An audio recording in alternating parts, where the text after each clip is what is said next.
Okay, let's dive right into this explainer where we decode the hidden blueprint of how we actually see the world around us. We walk around every single day completely trusting our eyes, our ears, and our brains to give us a perfectly accurate picture of reality. But what we think of as reality is actually much more of a constructed architecture. Let's look at the totally fascinating hidden mechanics operating right behind your eyes. Before we get into those mechanics, I want you to ask yourself a pretty serious question. Is what you see on a daily basis an objective truth, or is it a subjective construction? Are you acting like a camera, just passively recording facts as they happen? Or are you honestly more like a director, editing and shaping the scene to fit a specific narrative?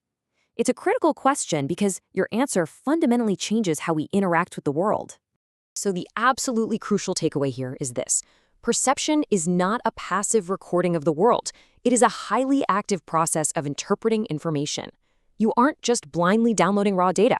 To save time and energy, your brain takes that incoming data, runs it through its own unique internal software, and spits out a translated version of reality. To deconstruct this architecture, we are going to hit three main areas today. First, defining human perception. Second, the three pillars of influence. And third, the specific mechanisms of interpretation. Starting with Section 1, defining human perception. Let's establish exactly what it means to be an active interpreter. The reality is, our brains are constantly filtering and translating data. We literally never just see something without processing it first. Imagine reading a book in a completely foreign language and having to translate it into your mother tongue on the fly. Well, that is exactly what your brain is doing with the physical world. Every second of every day, it takes light, sound, and all that sensory input and works incredibly hard to translate it into meaning. You are an active participant in creating the reality you experience. Moving into Section 2, the pillars of influence. If we're actively translating the world, what are the specific variables that are skewing those daily interpretations?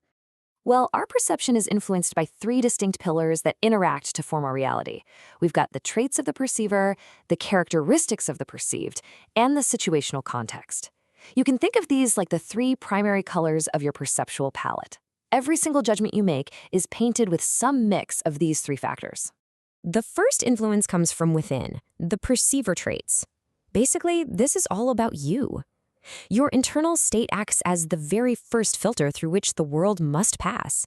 If you're exhausted, or let's be honest, just plain hangry, you are going to perceive a slow-walking pedestrian very differently than if you were well-rested and relaxed on a Sunday stroll, right?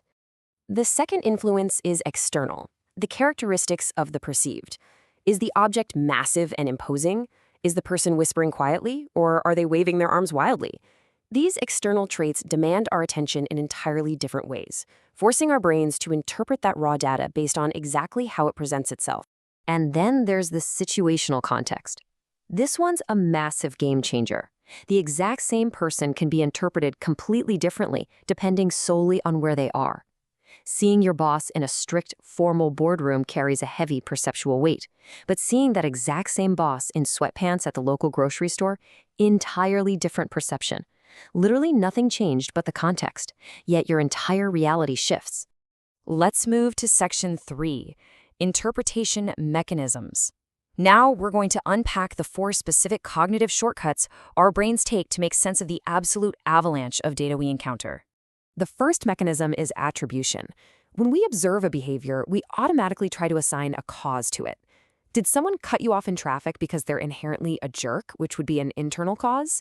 Or did they swerve to avoid a massive pothole, an external cause?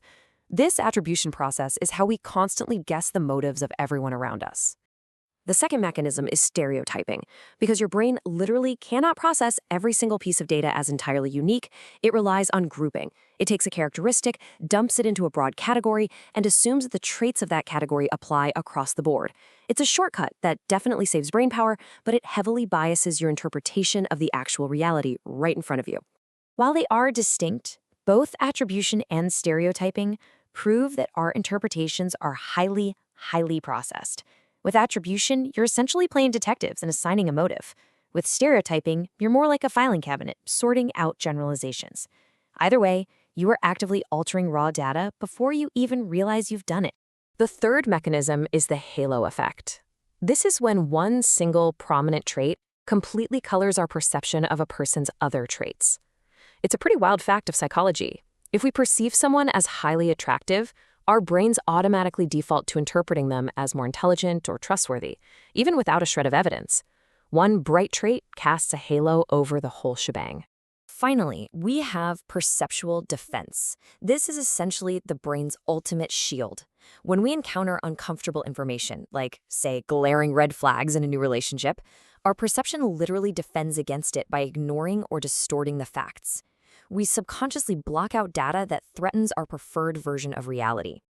So, knowing that our reality is built on highly subjective pillars and filtered through cognitive shortcuts like the halo effect and perceptual defense, we really have to ask ourselves how much of what we believe to be true is actually just our own architectural creation. If every single judgment is filtered through your own unique traits, the context of the situation, and these mental shortcuts, how objective can you really be?